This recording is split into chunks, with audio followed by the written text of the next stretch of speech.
राधे जय जगन्नाथ। केमिति अछंती भलरे थिबे समस्ते।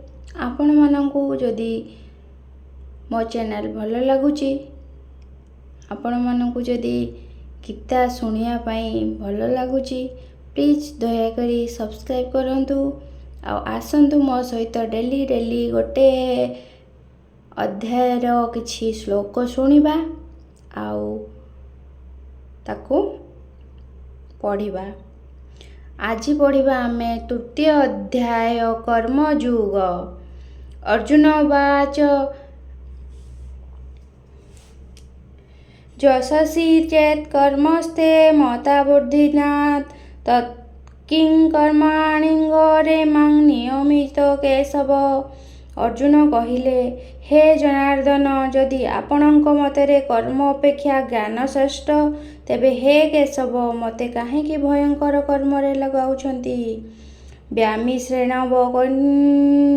कैवन्य वृद्धि महामयी मे दे तदेकं वद निश्चित जेन श्रेय महापयाम। आपण गुଳି आमिषा परी लागुथिबा कथारे मोर बुद्धि को मोहित प्राय करिछंती। तेणु निश्चय करी गोटे कथा कहंतु जहा द्वारा कि मु कल्याण प्राप्त हेबी। लोकेस्मिन् दिग्धाः श्री भगवान वाच लोकस्मिन् द्विविधा निष्ठा पुरा प्रोक्ता मया घनः ज्ञान योग संख्यानां कर्म योगेन योजिनाम्। श्री भगवान कहले, हे निष्पाप, एही लुकरे दुई प्रकार निष्ठा हुए बोली मु आगरू कही सारिछि। तन्मध्यरु संख्या योगी मानकर निष्ठा ज्ञान योग द्वारा एवं योगी मानकर निष्ठा कर्मयोग द्वारा होइथाए।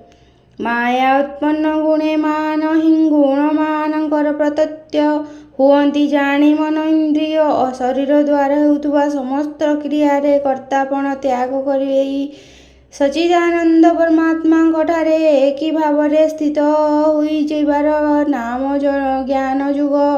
एहाकु संन्यास संख्या युग इत्यादि मध्ये कहंती। साधनार परिपक्व अवस्था को निष्ठा कहंती।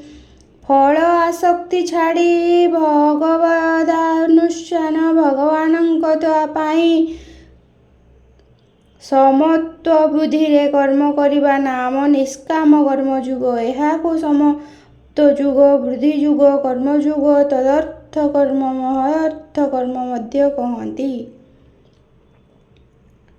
आज आमे पढ़िले श्लोक 1, श्लोक 2, श्लोक 3। आपण मानकु जदि भल लागिथाए प्लीज शेयर, सब्सक्राइब आउ लाइक करंतु। जय जगन्नाथ। राधे राधे।